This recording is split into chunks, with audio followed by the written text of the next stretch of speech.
네, 오늘 하나님 말씀은 구약성경 사무엘하 7장 8절과 9절 말씀입니다. 불편하지 않으면 자리에 일어나서 함께 읽겠습니다.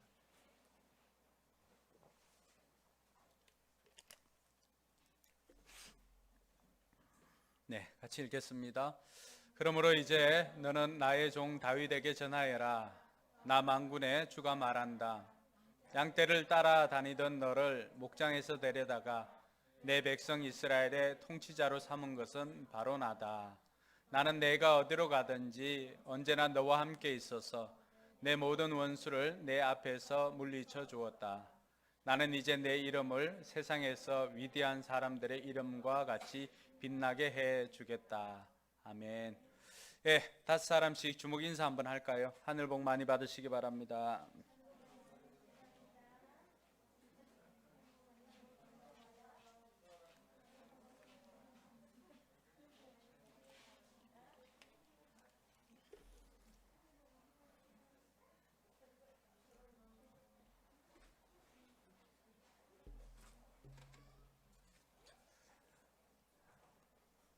네, 여러분 모두 하늘 복 많이 받으시기 바랍니다.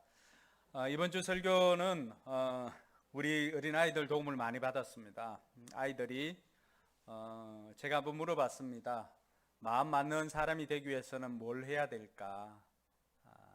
우리 아이들에게 물었던 것이 오늘 설교에 나옵니다.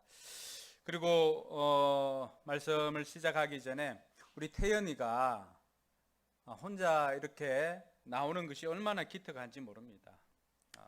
부모님이 함께 나오지 않아도 태연이가 이렇게 나오고 또 수환이도 그렇고 이 아이들만 나온다는 것이 쉽지 않잖아요.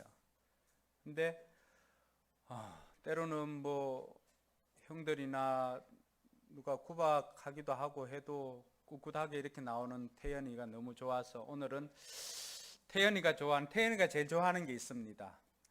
여러분들도 생각나면 기도해 주시기 바랍니다. 태연이가 사랑의 콜센터 전화하면 한번 받을 수 있도록. 태연 누구 좋아하지? 영탁?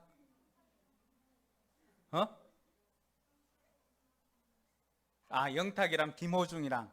예.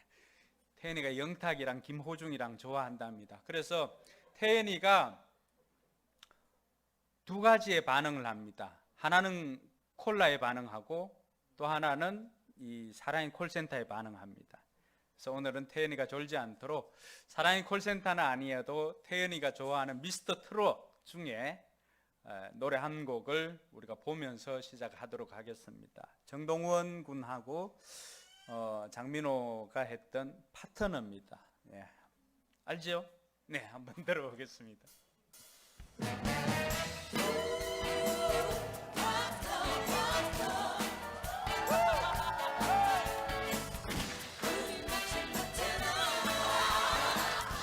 저 때는 중결성이라서 저렇게 전쟁이다라고 하는 표현을 쓴 것 같아요.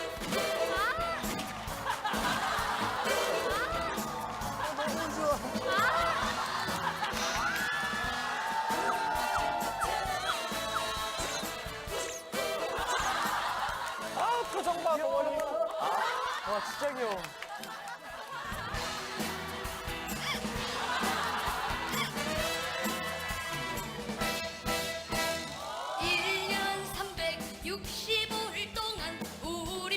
원래는 남진 노래입니다. 많고 많은 사람 중에 최고 둘도 없는 파트너야.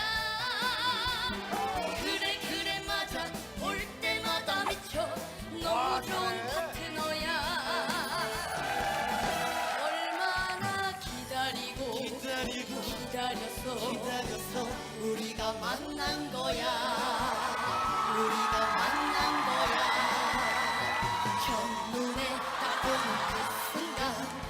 첫눈에 딱 보는 그 순간 너는 이미 나의 파트너. 야, 잘하네. 그냥 멀리서 바라만 봐도 두근두근 내 가슴은 뛰네. Come on 더 이상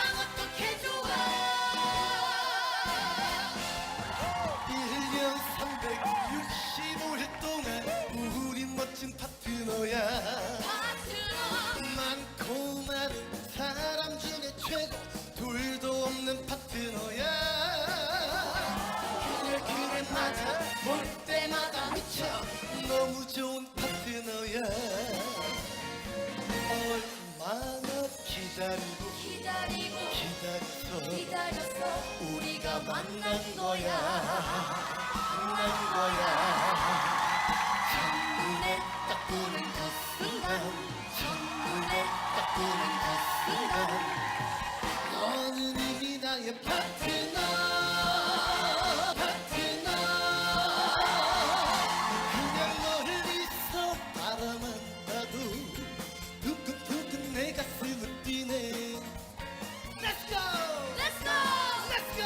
Let's go! 더 이상 어떻게 좋아.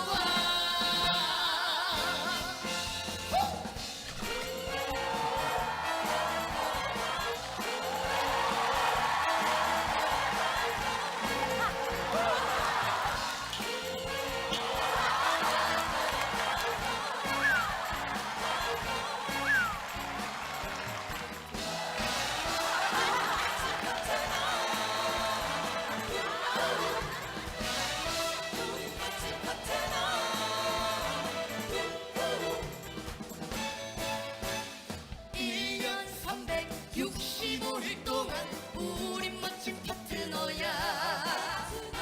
많고 많은 사람 중에 최고, 둘도 없는 파트너야 그대.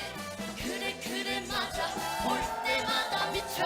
너무 좋은 파트너야 그대. 그래 맞아, 볼 때마다 미쳐.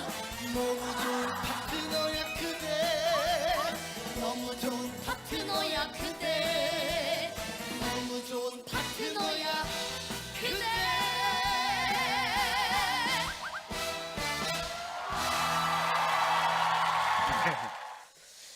예, 오늘은 이 파트너 얘기를 한번 하려고 합니다.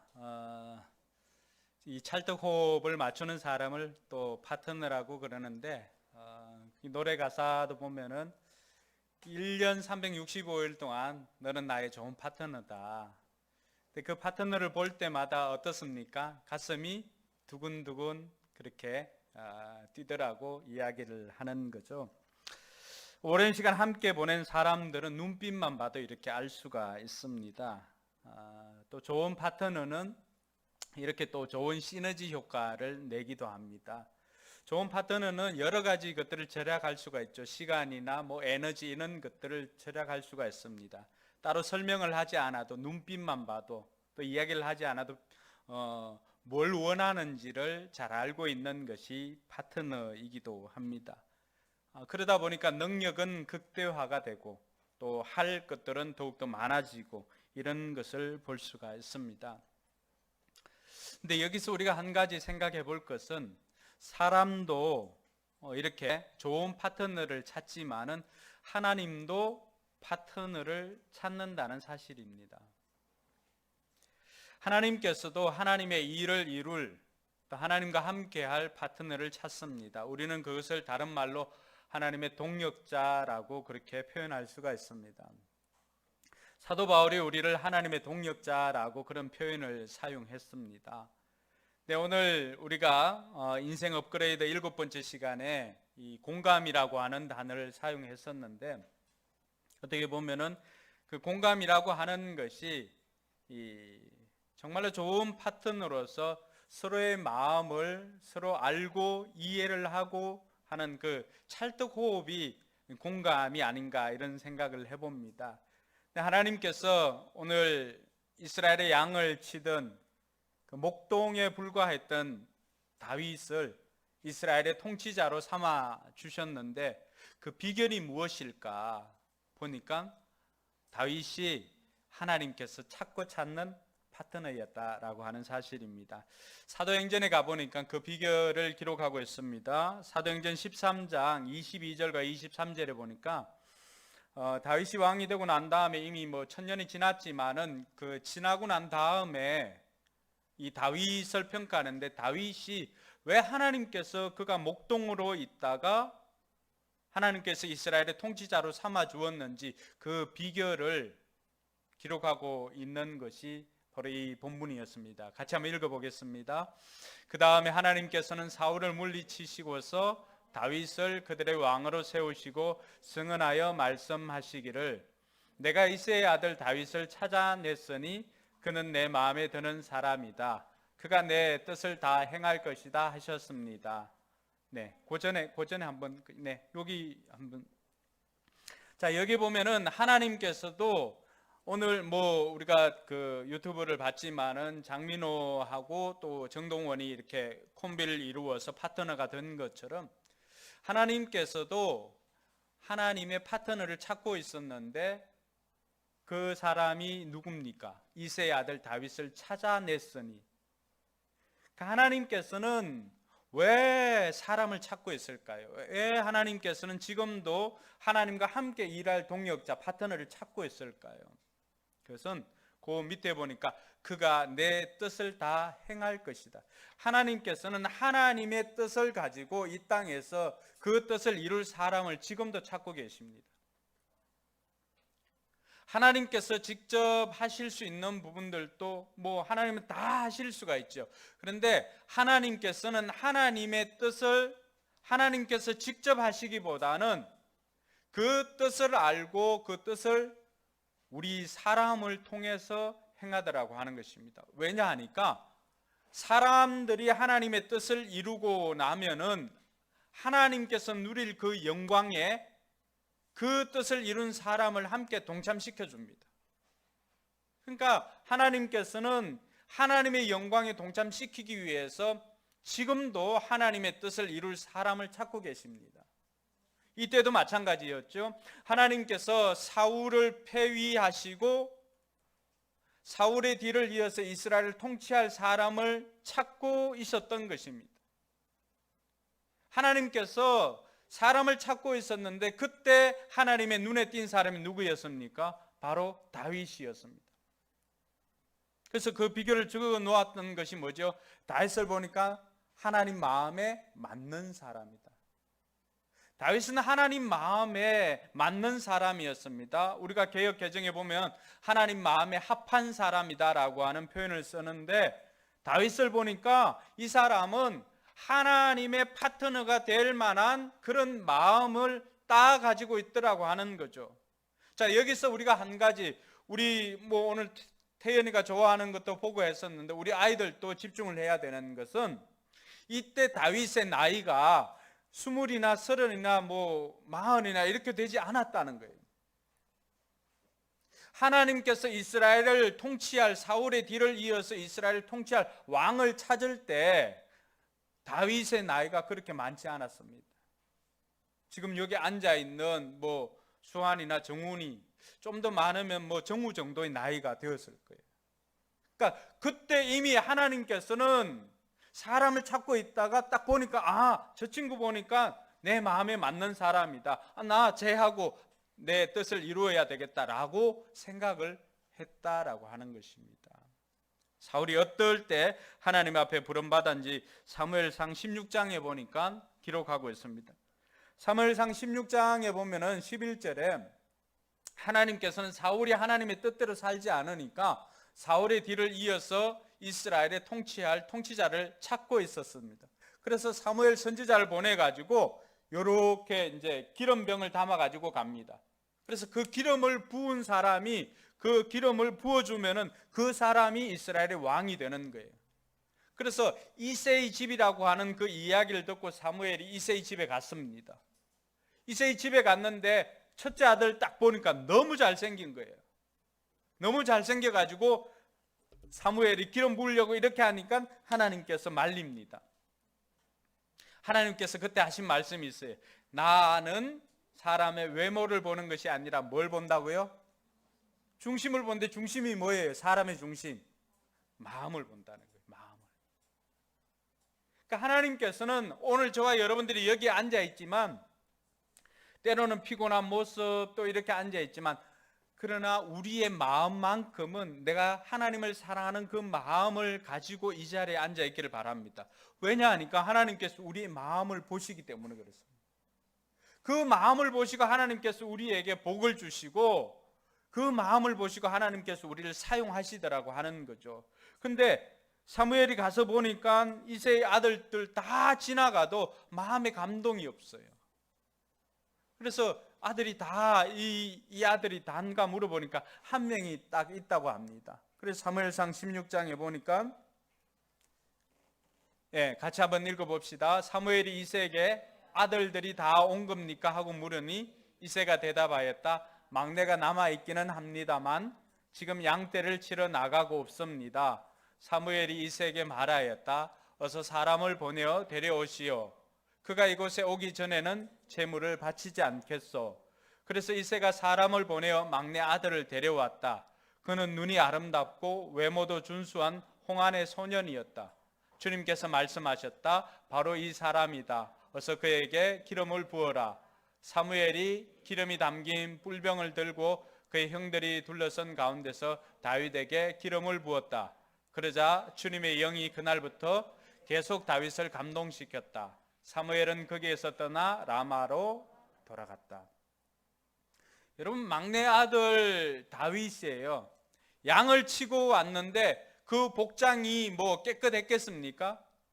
들에 가서 양을 치다가 급하게 왔음에도 불구하고 하나님께서는 그의 외모를 보는 것이 아니라 그 마음의 정직하고 충실됨을 보시고는 하나님께서는 다윗에게 이 사람이다, 이 사람에게 기름을 부으라고 했습니다. 오늘 우리 다음 세대 우리 아이들, 여러분 나이 때에 하나님께서는 다윗을 택하여서 이스라엘의 통치자로 삼아 주었는데 오늘 이 시간에 하나님께서 하나님의 사람을 찾고 있을 때 여러분이 바로 하나님이 찾는 사람이 되기를 주님의 이름으로 축원합니다. 우리 오른손 들고 왼손 가슴에 손을 얹고 한번 따라합시다. 내가 바로 하나님께서 찾으시는 하나님의 파트너가 되겠습니다. 할렐루야. 하나님께서는 하나님의 일을 위해서 어린 사람이든지 또 남자든 여자든 가리지 않습니다. 지금도 하나님은 하나님의 일을 위해서 하나님의 뜻을 이룰 하나님의 사람을 찾고 있는데 이왕이면 이 자리에 예배하는 여러분들이 바로 하나님이 찾는 사람 되기를 주님의 이름으로 축원합니다. 하나님께서는 이렇게 다윗이 어린 나이에도 불구하고 그가 하나님의 일을 감당할 하나님의 사람인 것을 깨달았던 거죠. 그래서 사무엘하 오늘 7장 8절과 9절에 보니까 하나님께서는 어떻게 했습니까? 이스라엘의 그 목동이었던, 양을 따라다니던 목동이었던 다윗을 내 백성 이스라엘의 통치자로 삼은 분이 누굽니까? 하나님입니다. 다윗이 가지고 있는 재능은 뭐였어요? 다윗이 가지고 있는 것은 어린 다윗이 뭘 그렇게 많이 가지고 있었겠습니까? 어린 다윗이 알면 또 얼마나 많이 알았겠습니까? 어린 다윗이 가지고 있으면 얼마나 많이 가지고 있었겠습니까? 근데 하나님께서는 오늘 그런 어린 다윗을 보고도 다윗이 가지고 있는 것을 평가하는 것이 아니라 다윗을 이스라엘의 통치자로 만들어준 것은 다윗이 가지고 있는 것이 아니라 바로 다윗을 보고 하나님 마음에 들었기 때문에 하나님께서 다윗을 이스라엘의 통치자로 삼아 주었습니다. 할렐루야. 여러분, 오늘 이 말씀이 왜 우리에게 은혜가 되고 도전이 될까요?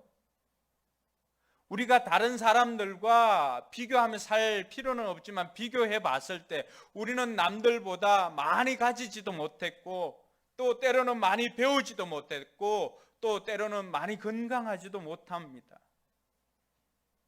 그렇다고 해서 낙심하거나 포기하거나 나는 안 돼, 또 못할 것만 이렇게 찾아서 변명하고 핑계댈 것이 아니라 이런 나조차도 택하여서 하나님 나라의 통치자로 만들 그 하나님을 믿고 오늘 또 저와 여러분들이 하나님 앞에 나아갈 수 있기를 주님의 이름으로 축원합니다.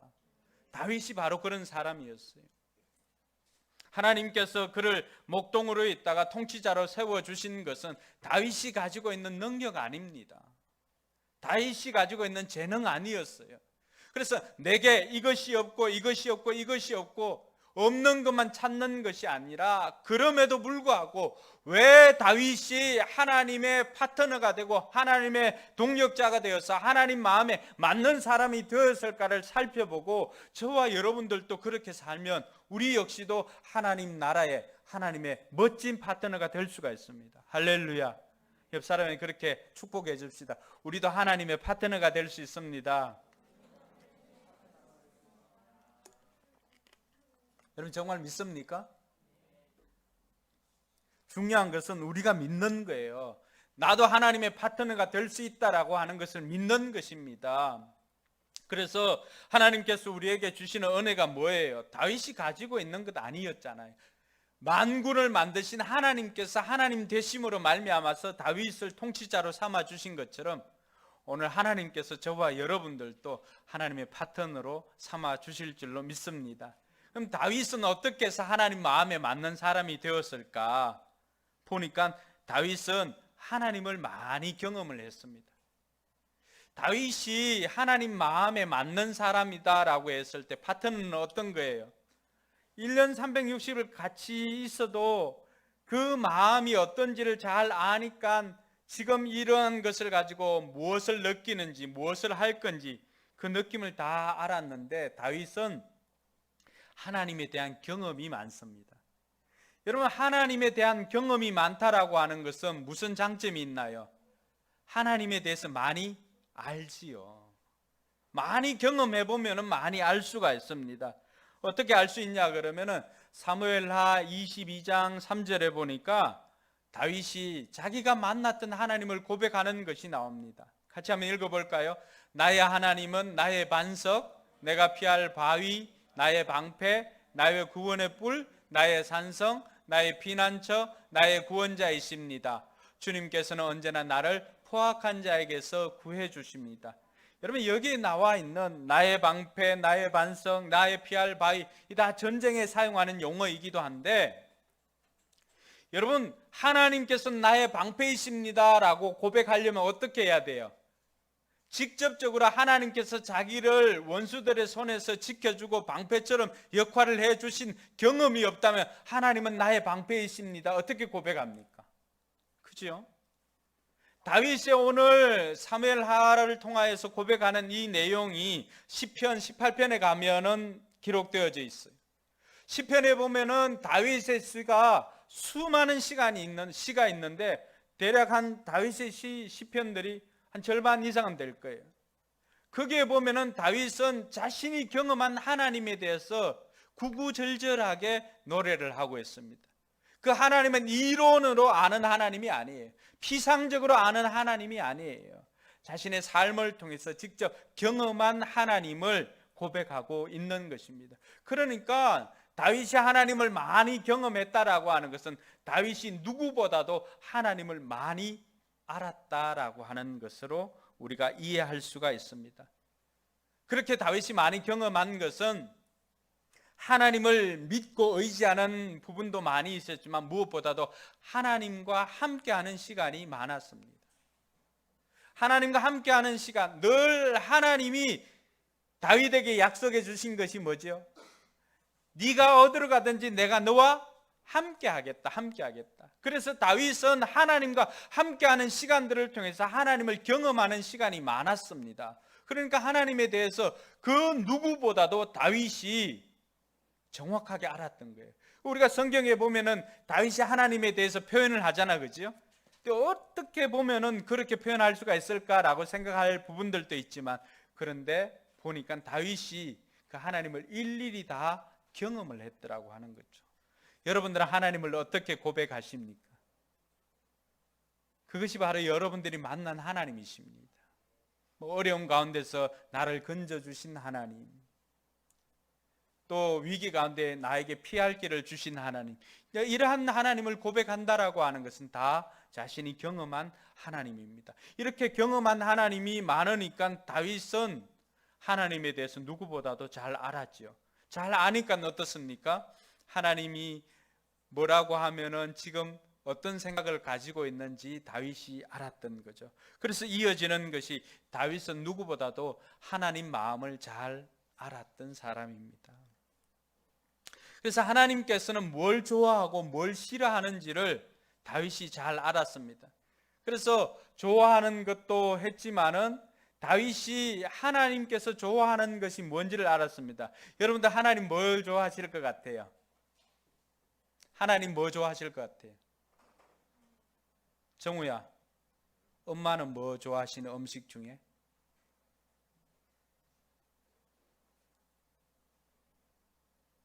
그래, 니는 좋아하는 거 있어도 엄마가 뭐 좋아하는지를 잘 모르잖아, 그치? 알아야 돼. 그래야 멋진 파트너가 될 수가 있어. 아빠한테 오늘 가서 물어봐. 엄마 뭐 좋아하는지. 알았지? 자, 여러분, 다윗은 하나님께서 뭘 좋아하는지를 알았는데 하나님은 뭘 좋아합니까? 찬양을 좋아하시잖아요. 그래서 하나님께서는 돌들로도 찬양케 한다고 했는데 다윗이 하나님이 좋아하는 찬양을 너무나 많이 합니다. 춤을 추면서 찬양을 하기도 하고요, 찬양대를 만들기도 하고요. 그래서 전쟁터에 어떤 데는 찬양대를 조직해 가지고 성전에서 봉사하게 하고요, 그것을 본받아서 여호사밧은 전쟁터에도 이 찬양대를 앞장세워서 가기도 합니다. 뭘 좋아하는지를 아는 거죠, 하나님께서. 뿐만 아니라 다윗은 하나님께서 뭘 싫어하시는지도 압니다. 하나님께서 가장 싫어하시는 게 뭘까요? 죄지요, 죄. 그래서 어느 날 나단 선지자가 이 다윗도 하나님께서 좋아하는 것만 한 것이 아니라 하나님께서 싫어한 것도 한 적이 있었습니다. 그게 뭐냐 하니까 사람은 누구든지 힘이 주어지면 이 힘을 사용하려고 합니다. 다윗이 왕이었잖아요. 힘이 주어졌어요. 근데 그 힘이 주어진 것을 하나님께서 자기에게 맡겼다라고 생각하면은 겸손히 하나님을 섬기고 할 것인데, 다윗도 어느 날 보니까 자기에게 주어진 힘만 가지고 그것이 마치 내가 잘나서 주어진 것으로 착각할 때가 있었습니다. 착각하게 되면 어떻게 돼요? 하나님을 찾지 않지요. 내 힘으로 되었으니까. 그래서 다윗이 왕들이 전쟁에 출정해야 될 때 출정하지 않습니다. 그리고는 왕궁에 거닐다가 우연히 밧세바를 보게 되고 이 밧세바를 범하게 됩니다. 우리가 하나님의 사람이더라도 하나님과 관계없이 하나님과 멀어지면 어느 정도까지 그렇게 신실하던 사람이 죄를 짓는가를 다윗이 보여주고 있습니다. 다윗이 그 여인의 벗은 몸을 보고 그 여인을 차지하기 위해서 그 여인의 신랑까지도 모든 알리바이를 다 만들어서 죽음에 이르게 합니다. 우리가 알던 다윗과는 상상할 수 없는 다윗 아니겠습니까? 다윗이 이러하다면은 저와 여러분들은 오죽하겠어요. 우리 역시도 날마다 하나님 앞에 나아가지 않고 주어진 모든 것들이 내가 잘났어 그것을 얻은 것으로 생각하고 하나님께 나아가지 않고 하나님께 감사하지 않으면 우리 역시도 이렇게 악랄한 죄인이 될 수가 있다라고 하는 것입니다. 근데 다윗이 하나님 마음에 합한 사람이 된 것은요, 이 순간에 나단 선지자로부터 죄를 지적받았을 때 그 모습이 여느 사람들과 달랐다라고 하는 것입니다. 다른 사람들 같으면 당신이 죄인입니다 라고 나단 선지자가 와서 지적을 하면 어떻게 하겠어요? 다윗은 왕이잖아요. 다윗이 그냥 종교인으로 살았다면 이 나단 선지자가 지적한 것을 듣고는 어떻게 하겠어요? 아니, 이런 괘씸한 놈하고는 죽여도 무방했을 거예요. 근데 다윗은 뭐 하는 사람이에요? 하나님을 예배하는 예배자 아니었습니까? 그러니까 그 마음이 나단 선지자가 와서 지적을 해 주었을 때 다윗은 그 자리에서 엎드립니다.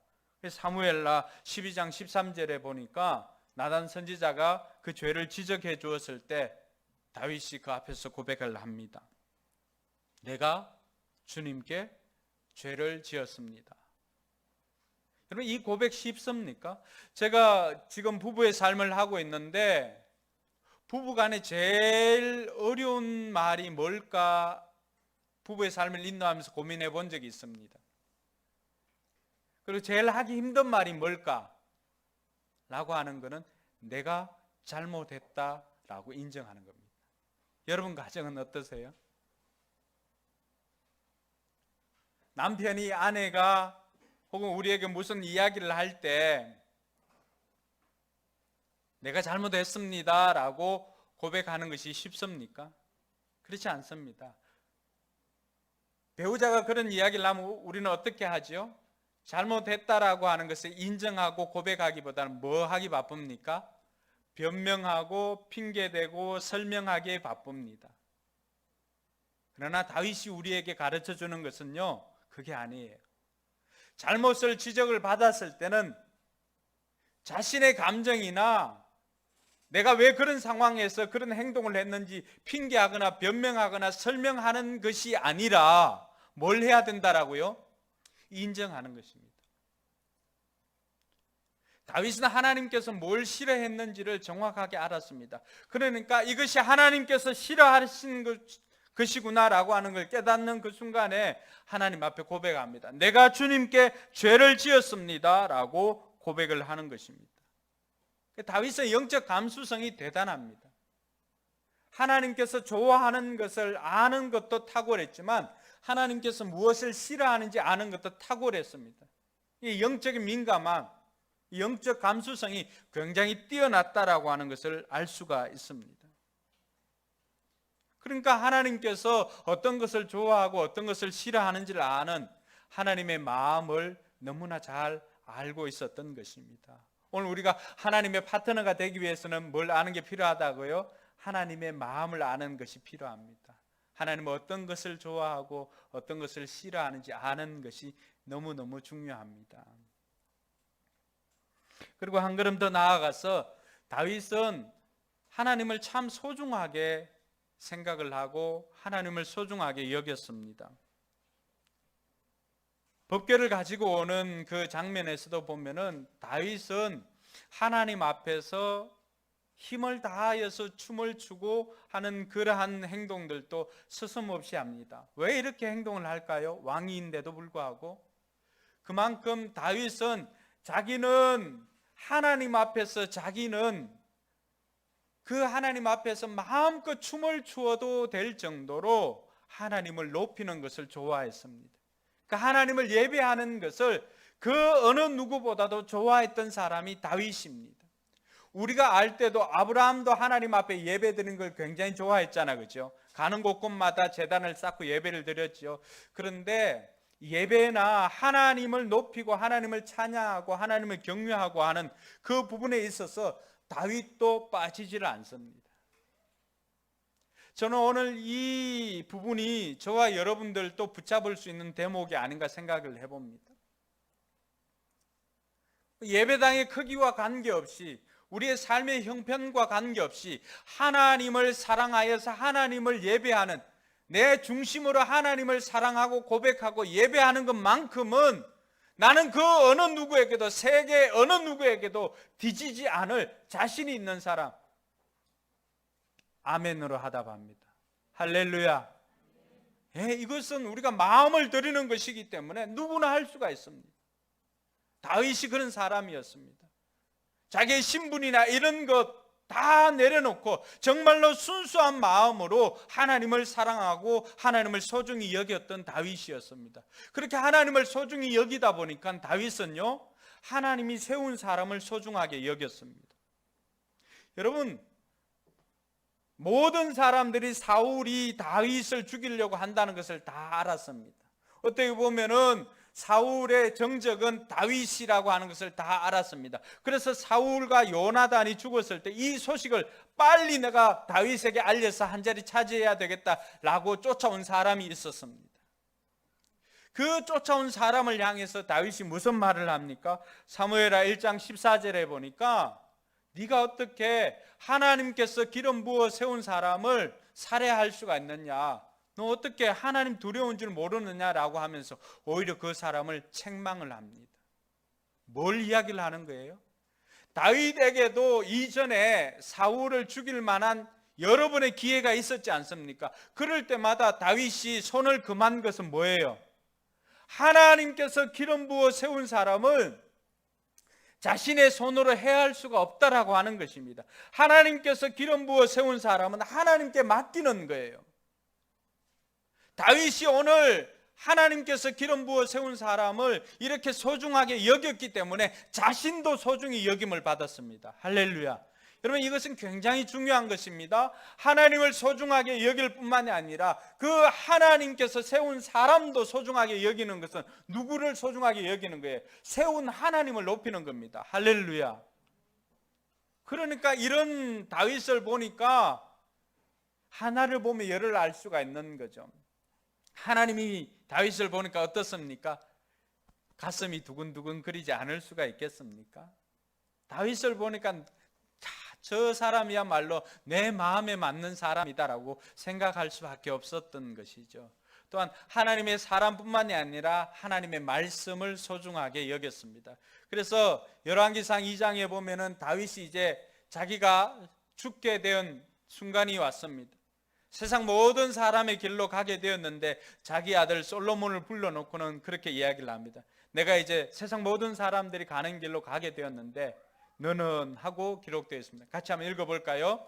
그리고 너는 주 너의 하나님의 명령을 지키고 모세의 율법에 기록된 대로 주님께서 지시하시는 길을 걷고 주님의 법률과 계명, 주님의 율례와 증거의 말씀을 지켜라. 그리하면 내가 무엇을 하든지 어디를 가든지 모든 일이 형통할 것이다. 여러분, 다윗은 지금 생의 마지막이거든요. 이게 유언, 다윗의 유언이거든요. 그 무엇보다도 소중한 것 남길 수가 있잖아요. 다윗이 마지막 순간에 남긴 것은 다윗이 가장 소중하게 생각한 것인데 자신이 남긴 게 뭐예요? 하나님 말씀 잘 지키라고 하는 거예요.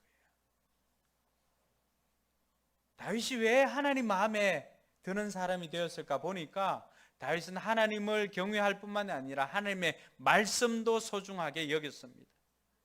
저와 여러분들도 하나님의 말씀을 소중하게 여겨서 하나님 마음에 드는 사람이 되기를 주님의 이름으로 축복합니다.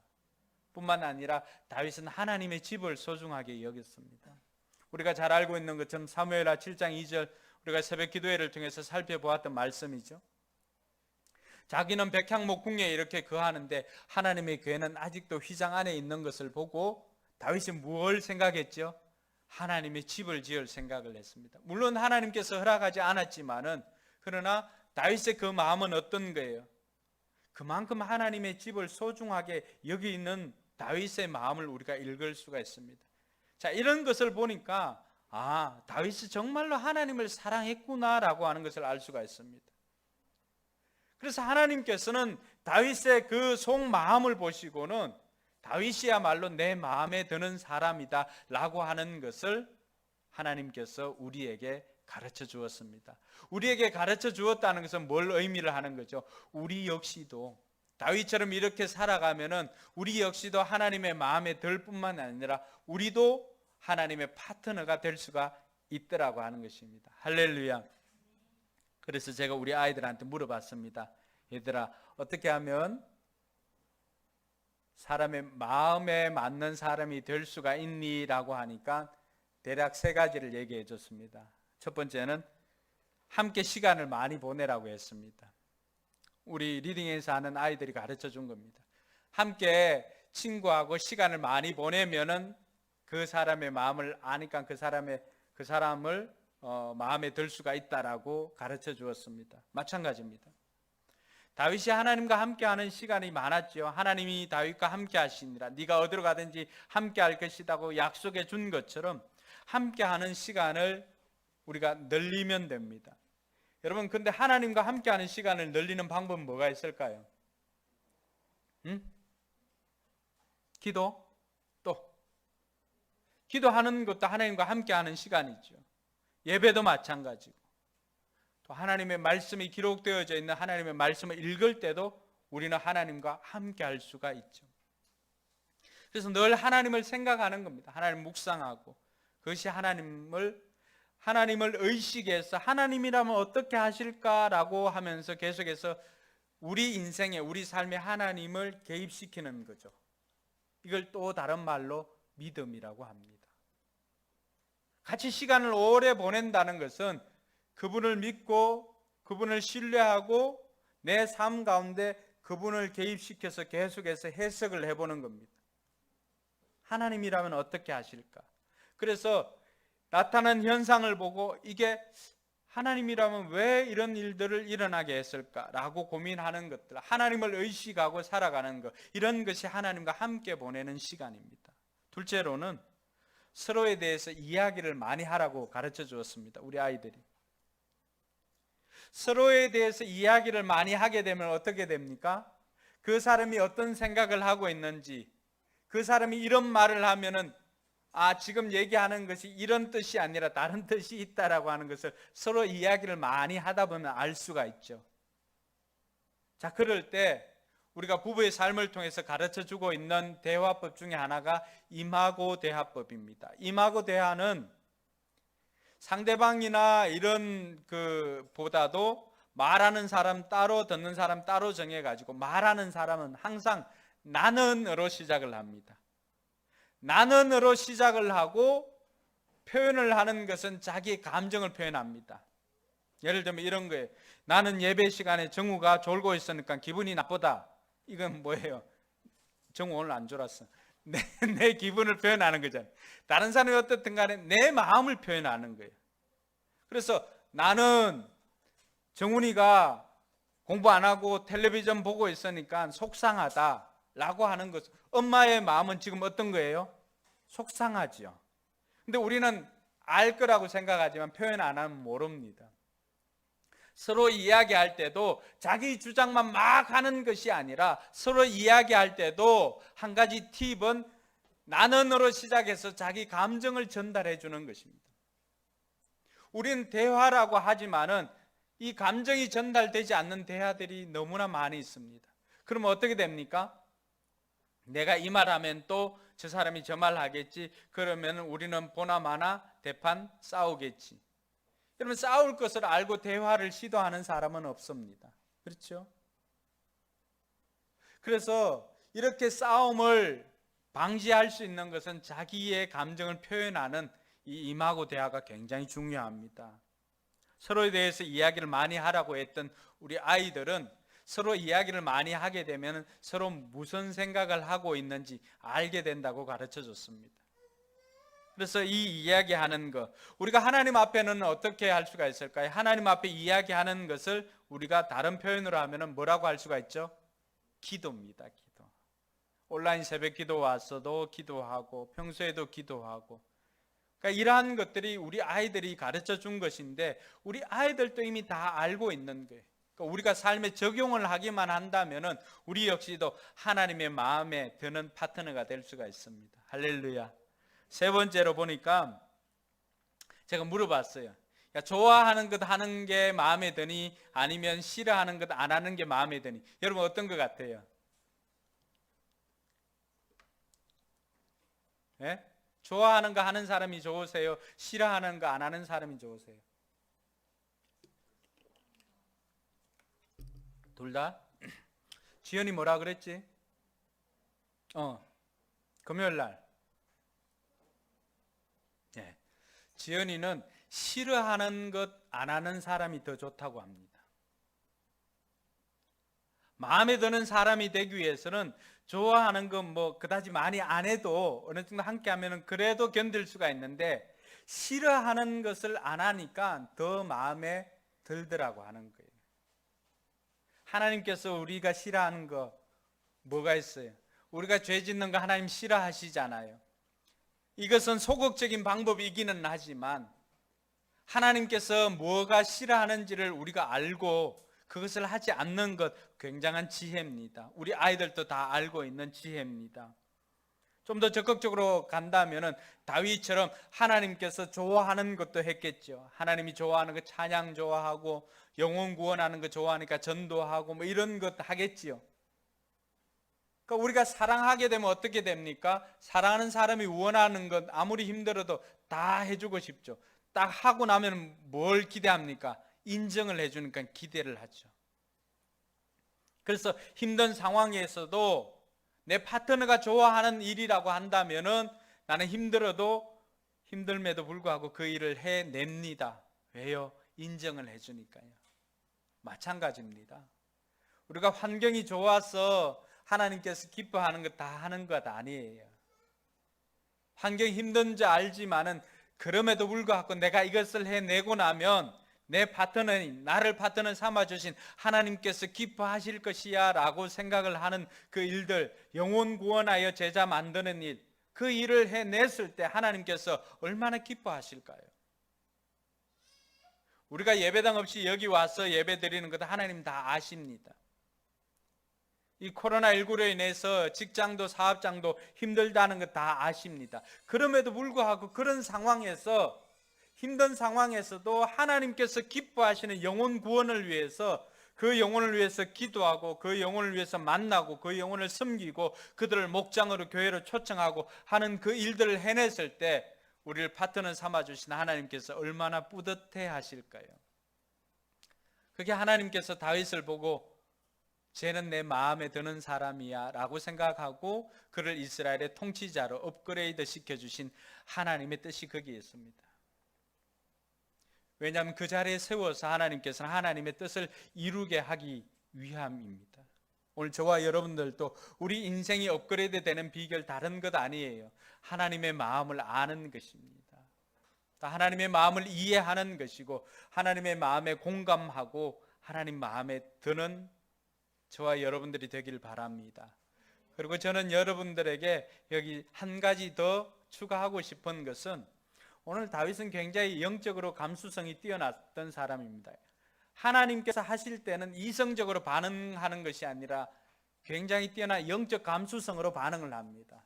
그래서 여러분, 이번 휴가 때나 이번 한 주에는 영화 보러 가기 굉장히 어려운 상황이지만 집에서라도 마음이 따뜻한 영화 한 프로 보시고, 또 아니면은 자기 개발서 말고 이때는 소설책이나 시라도 한 권 이렇게 해서 여러분의 감수성을 좀 깨울 수 있기를 바랍니다. 그렇지 않으면은 부부간에는, 이때 제가 금요일 날 좀 일찍 맞춰서 하늘공원 갔다 왔는데 너무 좋더라고요. 마스크 늘 끼고 있지 말고 좀 일찍 마치고는 하늘공원 손잡고 바람 한번 쐬고 오세요. 그러한 것들이 영적 감수성을 좀 키우는 것입니다. 그렇게 할 때 우리의 마음이 숨통이 좀 터지니까 여유가 생깁니다. 그 여유가 생기면 어떻습니까? 내가 이제 여유가 생기면 누굴 돌아볼 마음이 생기죠. 배고플 때는 누구 돌아볼 마음이 생기지 않습니다. 조금 여유가 생기면 주변에 있는 사람들을 돌아보게 됩니다. 그래서 이번 한 주간에는 이런 것들도 행하고 여러분 영적 감수성을 좀 높이기 위해서 문화 활동도 겸해서 할 수 있기를 주님의 이름으로 축원합니다. 기도하겠습니다. 오늘 말씀 듣고 다윗이 하나님 마음에 드는 사람이 되었던 그 비결을 여러분들도 알고, 여러분들도 어떻게 하면 하나님 마음에 드는 사람이 될 수 있을까 생각해 보시고 그 가운데 하나를 한번 실천해 보시기 바랍니다. 하나님과 같이 시간을 보낸다든지, 또 서로에 대해 이야기를 한다든지, 아니면 하나님이 싫어하는 것 하지 않는다든지, 아니면 좋아하는 것을 좀 더 적극적으로 한다든지, 거기 한 걸음 더 나아가서 영적 감수성을 키우기 위해서 이번 한 주가 문화 활동을 통하여서 하나님에 대해서 반응하기 위해서 영적 감수성을 키우는 것도 이번 한 주간 여러분 한번 결단해 보시기 바랍니다. 기도하겠습니다.